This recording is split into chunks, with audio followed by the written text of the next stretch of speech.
Government ने retired lieutenant general Anil Chauhan को finally appoint किया as second chief of defence staff. पर क्या आप जानते हैं कि चीफ ऑफ डिफेंस स्टाफ कौन होता है और उनकी रिस्पॉन्सिबिलिटीज क्या क्या होती है? और सबसे बड़ा सवाल, एक retired lieutenant general rank officer को क्यों और कैसे सीडीएस जैसी इतनी बड़ी पोजीशन पर अपॉइंट किया गया, ये सब देखेंगे आज की इस डिटेल्ड वीडियो में। 15 अगस्त 2019 यानी 73rd इंडिपेंडेंस डे पर प्राइम मिनिस्टर नरेंद्र मोदी ने लाल किले से दिए भाषण में सीडीएस यानी चीफ ऑफ डिफेंस स्टाफ का जिक्र किया था और ये भी साफ किया था कि इंडिया को उसका पहला सीडीएस जल्द ही मिलेगा। आज हमने निर्णय किया है कि अब हम chief of defence staff CDS इसकी व्यवस्था करेंगे और इस पद के गठन के बाद तीनों सेनाओं के शीर्षस्थ स्तर पर एक प्रभावी नेतृत्व मिलेगा। और कुछ महीने बाद दिसंबर में गवर्नमेंट ने उस समय के आर्मी चीफ बिपिन रावत को अपॉइंट किया as India's first chief of defence staff. General Bipin Rawat retire होते उससे पहले ही उनको अपॉइंट कर लिया था एज सीडीएस। सीडीएस पोजीशन सबसे पहले ऑफिशियली कारगिल रिव्यू कमेटी द्वारा सजेस्ट की गई थी। ऐसे तो हमने कारगिल युद्ध जीता था, पर हम इस बात पर पर्दा भी नहीं डाल सकते कि हमने इस जीत के लिए अपने कितने वीर जवान खोए हैं। अगर हमारी सर्विसेज के बीच प्रॉपर कोऑर्डिनेशन होता तो शायद हमें इतना बड़ा नुकसान नहीं उठाना पड़ता। और ये सर्विसेज के बीच कोऑर्डिनेशन की कमी हमें बस कारगिल वॉर में ही देखने को नहीं मिली थी, बल्कि 1962 समेत दूसरे वॉर में भी इस कमी को महसूस किया गया था। फाइनली 24 दिसंबर 2019 में कैबिनेट कमेटी ऑफ सिक्योरिटी ने सीडीएस पोजीशन को पब्लिकली अनाउंस किया। Chief of defence staff position के लिए नियुक्त ऑफिसर एक 4 star general, tri service chief और डिपार्टमेंट ऑफ मिलिट्री अफेयर्स का सेक्रेटरी होगा। अब आप सभी का सवाल होगा कि आखिर एक मिलिट्री ऑफिसर किसी गवर्नमेंट डिपार्टमेंट का सेक्रेटरी कैसे हो सकता है? तो चलिए इसको समझते हैं। दरअसल department of military affairs ministry of defence के अंडर आने वाले डिपार्टमेंट है जो एमओडी के अंडर आने वाले मिलिट्री मैटर्स का इंचार्ज होता है और साथ ही ये आर्म्ड फोर्सेस और मिनिस्ट्री ऑफ डिफेंस के बीच इंटीग्रेशन प्रोवाइड करता है।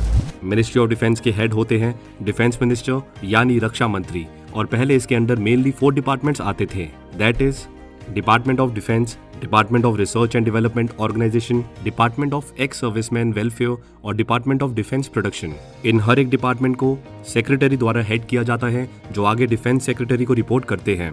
पर 1 जनवरी 2020 में मिनिस्ट्री ऑफ डिफेंस के अंडर एक न्यू डिपार्टमेंट को ऐड किया गया जिसका नाम रखा गया डिपार्टमेंट ऑफ मिलिट्री अफेयर्स, और इसके हेड हो गए chief of defence staff as its ex officio secretary. पर यहाँ पर खास बात यह है कि जहाँ एक तरफ एमओडी के अंडर आने वाले दूसरे डिपार्टमेंट्स के सेक्रेटरीज डिफेंस सेक्रेटरी को रिपोर्ट करते हैं, तो वही सीडीएस को डिफेंस सेक्रेटरी को रिपोर्ट नहीं करना होता है, बल्कि वो डायरेक्टली डिफेंस मिनिस्टर या आगे प्राइम मिनिस्टर को रिपोर्ट करते हैं। और इसी कारण से इस पोजीशन को 1 पॉइंट कॉन्टैक्ट का नाम भी दिया गया है, जहां पर सीडीएस गवर्नमेंट और प्राइम मिनिस्टर के सिंगल पॉइंट मिलिट्री एडवाइजर के तौर पर काम करते हैं। सीडीएस इंडिया के लिए काफी इंपॉर्टेंट पोजीशन है और ये ट्राई सर्विसेज की इफेक्टिवनेस और इंडिया की ओवरऑल कॉम्बैट कैपेबिलिटी को बूस्ट करने में मदद करेगा। ऐसा नहीं है कि सीडीएस पोजीशन को बस इंडिया में इंट्रोड्यूस किया गया है, बल्कि कई मेजर कंट्रीज जैसे फ्रांस, यूएसए, चाइना और यूके में भी ये पोजीशन एग्जिस्ट करती है। हाँ, कुछ कंट्रीज में इस पोजीशन का नाम बदलकर कुछ और रखा गया है, वही कई कंट्रीज में इसको officially chief of defence staff ही बोलते हैं। इन सब के अलावा CDS chief of staff committee के परमानेंट चेयरमैन होते हैं। सीडीएस को अपॉइंट करने से पहले तीनों सर्विसेज के चीफ में से सीनियर मोस्ट ऑफिसर को ही चीफ ऑफ स्टाफ कमेटी का चेयरमैन बनाया जाता था। जिस तरह से प्राइम मिनिस्टर का प्रिंसिपल एडवाइजर होता है, बिल्कुल वैसे ही सीडीएस मिनिस्ट्री ऑफ डिफेंस के प्रिंसिपल मिलिट्री एडवाइजर होते हैं। चीफ ऑफ स्टाफ कमेटी के परमानेंट चेयरमैन होने के साथ ही CDS national security council, defence planning committee और न्यूक्लियर कमांड अथॉरिटी के मेंबर भी हैं। पर यह बात भी याद रखें कि सीडीएस कोई मिलिट्री कमांड होल्ड नहीं करते हैं। तीनों सर्विसेज में जॉइंटनेस लाना, इंफ्रास्ट्रक्चर का ऑप्टिमल यूटिलाइजेशन इंश्योर करना, 5 year defence capital acquisition plan और 2 year roll on annual acquisition plan implement करना, वेस्टफुल एक्सपेंडिचर को रिड्यूस करना, ये सभी सीडीएस की रिस्पॉन्सिबिलिटी होती है। ट्राई सर्विसेज एजेंसीज, कमांड्स और organisations including space and cyber, इनको सीडीएस ही कमांड करते हैं। इनका focus mainly tri service issues पर ही होता है। बाकी सर्विस स्पेसिफिक इश्यूज के लिए रिस्पेक्टिव सर्विस के चीफ ही रक्षा मंत्री को रिपोर्ट करते हैं। कई लोगों को लगता है कि chief of defence staff India में हाईएस्ट मिलिट्री रैंक है, पर हकीकत में सीडीएस भी सर्विस चीफ की तरह एक 4 स्टार रैंक ऑफिसर है जिसको गवर्नमेंट ने स्पेशल पावर दी है। अगर हम इंडियन डिफेंस फोर्सेस यानी इंडियन आर्मी, नेवी और इंडियन एयरफोर्स के रैंक स्ट्रक्चर को देखेंगे तो इस हायरार्की में field marshal, admiral of the fleet और marshal of the air force rank सबसे ऊपर आती है, जो रिस्पेक्टिव सर्विसेज की 5 स्टार रैंक है।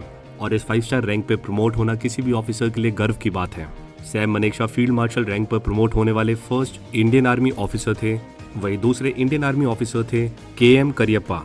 अब अगर बात करें इंडियन एयरफोर्स की तो Arjan Singh marshal of the air force rank पर प्रमोट होने वाले पहले और इकलौते इंडियन एयरफोर्स ऑफिसर थे। वही इंडियन नेवी में अभी तक कोई भी इंडियन नेवल ऑफिसर को इस रैंक पर प्रमोट नहीं किया गया है। 5 स्टार रैंक होल्ड करने वाले सभी ऑफिसर्स को उनकी डेथ तक सर्विंग ऑफिसर्स ही कंसिडर किया जाता है और वो अपनी रैंक लाइफ टाइम के लिए होल्ड करते हैं। इसलिए याद रखें कि CDS एक 4 स्टार जनरल और इक्विवेलेंट ऑफिसर होता है, ना कि 5 स्टार रैंक ऑफिसर। दिसंबर 2021 में CDS बिपिन रावत मी-17 हेलीकॉप्टर क्रैश में वीरगति को प्राप्त हो गए थे, जिसके बाद ये पोजीशन वेकेंट थी और काफी लंबे समय के बाद इंडिया को finally second chief of defence staff मिल गया है। गवर्नमेंट ने 27 को retired lieutenant general Anil Chauhan को अपॉइंट किया as next CDS। Lieutenant general Anil NDA alumni है और उनका जन्म 18 मई 1961 में हुआ था। 1981 में IMA से पास आउट होने के बाद उन्हें इंडियन आर्मी की 11th गोरखा राइफल्स में कमीशन मिला।